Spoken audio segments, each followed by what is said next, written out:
The International Diabetes Federation says the number of people living with diabetes in Africa has increased to nearly 15 million, and almost 80% of Africans who have diabetes do not know they are living with the disease. The majority of diabetes cases are people in their most productive years, below the age of 60. Joining us in the studio for more is Dr. Peter Lamptey, President of Public Health Programs with the Global Development Organization, FHI 360. Dr. Lamptey, welcome to the show. Delighted to be here. So more people in Africa are getting diabetes, are being diagnosed with the disease. What is happening? There are several reasons, but the most obvious one is urbanization and changes in lifestyle.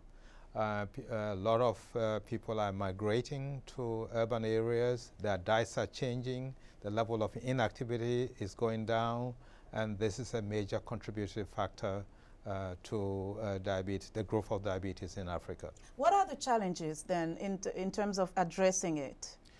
Again, there are four principal challenges. One is the lack of recognition of the problem, especially among policymakers, among funders. So that without funding and without programs, diabetes will continue to be a major problem. Second is the health infrastructure, its ability to provide access to care, to provide health providers who know about diabetes, improving patient education. And then the third challenge is, again, changing the issues related to the lifestyle that I mentioned, the urbanization. For example, 70% of the population of Africa will be urbanized in the next 15 to 20 years. So that's a major challenge that we need to overcome in terms of making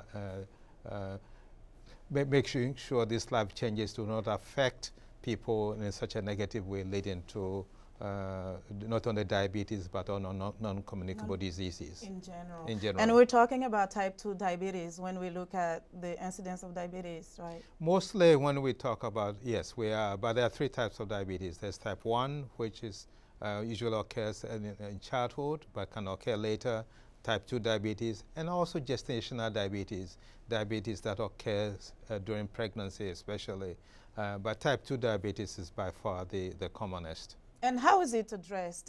We know that very often there is a challenge in terms of access to treatment and also even prevention and awareness. Tell us how it's addressed in some of the countries, for example, in Ghana. Ghana is making strides, and there are other countries as well. The main thing is there are roughly 80% of the people who have diabetes don't know they have diabetes. So the first thing is recognition of the problem, collecting more information to know the extent of the burden, which populations do they exist. Second is educating the public, making sure people are aware that they get screened for diabetes, and then they get care. The health system needs to change to make sure that the chronic care is available for a long time. Diabetes cannot be cured, but it can be prevented and it can be managed, especially type 2 diabetes.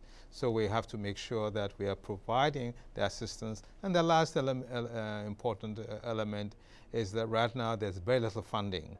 Most of the funding in the last several decades have been for infectious diseases, reproductive health issues, HIV, very little money for non-communicable diseases, especially diabetes, and that problem is going to get a lot worse.